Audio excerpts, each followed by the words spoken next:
আসসালামু আলাইকুম and hello all the viewers, কেমন আছেন আপনারা সবাই? আজকের আমার সকালটা শুরু হয়েছিল ভীষণ ভালো খেজুরের রস দিয়ে। সকালবেলা আব্বু এসে ডাকাডাকি শুরু করে দিল অ্যান্ড খেজুরের রস এসেছে, কিন্তু আমি সকাল সকালে উঠিনি, আমি রোদ ওঠার পরেই উঠে খেজুরের রসটা খেয়েছিলাম। তারপর রস খেয়েই দেখলাম যে আমাদের কৃষি কাজ শুরু হয়ে গিয়েছে। পেঁয়াজের চারা লাগানো হচ্ছিল, সেখানে চারা লাগানোর পরে পানি দিতে হয়, সেজন্য ক্যানেল কেটে তারা সেচ দেওয়ার ব্যবস্থা করেছে। অ্যান্ড আমাদের এই বাড়িটা আসলে প্রপারলি একটা প্ল্যানেট বাড়ি। সো যে কোনো জায়গায় আমরা পানি দেওয়ার যে ব্যাপারটা থাকে, গাছে যে পানি দেওয়া, তারপরে সার দেওয়া বা অন্যান্য যে বিষয়গুলো থাকে, সেগুলো একদম খুব ইজিলি করা সম্ভব। আজকে আমরা দুপুরে পাতাকপি রান্না করব, দ্যাটস ওয়াই আমি আমার কাজিনকে বলেছিলাম একটা পাতাকপি কেটে দিতে, তো সে আমাকে পাতাকপি কেটে দিচ্ছে। আমি এরকমভাবে পাতাকপি কাটা কখনো দেখিনি, এর আগে গাছ দেখেছি। পাতাকপি গাছটা আমি অবশ্যই এবার প্রথম দেখেছি। ফুলকপি গাছটা এর আগে আমি অনেকবার দেখেছি, তো ফুলকপি গাছের থেকে কাটা বা সংগ্রহ করা যেটা, সেটা কখনো দেখিনি। অ্যান্ড বাঁধাকপিটা নিয়ে আমরা রান্না করার জন্য চলে যাব। আমার ছোট বোন দাঁড়িয়ে আছে, সে বাঁধাকপি নিবে, কিন্তু বাঁধাকপিটা এতটা ওজন ছিল যে তারা ঠিকঠাক মতো ধরতে পারছিল না।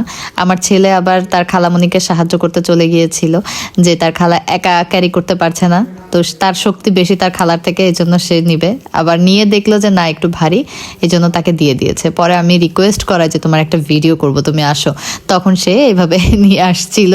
অ্যান্ড একটুখানি নিয়েই না সে ক্লান্ত হয়ে গেছে, জাস্ট ক্যামেরাটা বন্ধ করছি, তারপরে সে আমার কাছে পাতাকপিটা দিয়ে দিয়েছে। আজকে আমার আম্মু খেজুরের গুড় কেনার জন্য কোনো একটা জায়গায় গিয়েছে, জায়গাটার নাম আমি ভুলে গিয়েছি।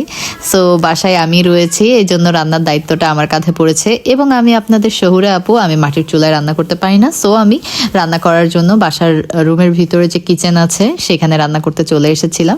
আমি বাঁধাকপিটা পুরোটাই আর কি বাইরে থেকে একদম পুরো সেট করে নিয়ে এসেছি রান্না করার জন্য, যাতে ভিতরে এসে কোনো কাজ করা না লাগে। এবং এই বাঁধাকপিতে আজকে আমি ইউজ করব কুমড়ো ডালের যে বড়ি আছে এটাকে আমি গুঁড়ো করে নিয়ে এসেছি। পুরো রান্নাটা আপনাদের আর দেখালাম না। আমি এর আগে আপনাদের সাথে কোনো একটা রিলসে শেয়ার করেছিলাম যে আমরা গোলাপের পাপড়ি সংগ্রহ করি। তো গোলাপের পাপড়ি সংগ্রহ করে সেটাকে আমরা গুঁড়া করে সেটাকে আমরা ফেস প্যাক হিসেবে ইউজ করব। ফেস প্যাকে দেওয়ার জন্য আমার হাজব্যান্ড আর কি অলরেডি রোজ ওয়াটার কিনে নিয়ে এসেছে। তো রোজ ওয়াটারটা না আমি দেখলাম যে সেমন একটা সুবিধার না, তো আমি সেই জন্য ভাবলাম যে তার জন্য রোজ দিয়ে কিছু একটা করা যাক। সো আমরা এই রোজ পেটাল কালেক্ট করে একেবারে ড্রাই করে নিয়েছিলাম। এই ড্রাই করতে আমাদের না 3 দিন সময় লেগেছে। অ্যান্ড ড্রাই হওয়ার পরে এটার অবস্থা এরকম হয়েছিল। এই ড্রাইড রোজটাকে আমরা একেবারে গ্রাইন্ডারে সুন্দর মতো দিয়ে দিলাম। গ্রাইন্ডারে সুন্দর মতো দেওয়ার পর এটা এই যে এরকম পর্যায়ে এসেছে এবং খুব ফাইনলি গুঁড়ো হয়েছে। এটাকে আমি কিভাবে ফেসে ইউজ করব, মানে ডিরেক্ট তো আর ইউজ করা যাবে না, এটার সাথে আর কি অন্যান্য আদার্স ম্যাটেরিয়াল মিশাইতে হবে। দেখেন কতটুকু হয়েছে, তো সেটাও আমি আপনাদের সাথে শেয়ার করব। তারপরে আমি আর আমার ছেলে দুপুরবেলা লাঞ্চ করছিলাম, আম্মু যাওয়ার আগে আমাদের জন্য বিফ রান্না করে দিয়ে গিয়েছিল। Thank you so much for watching my video.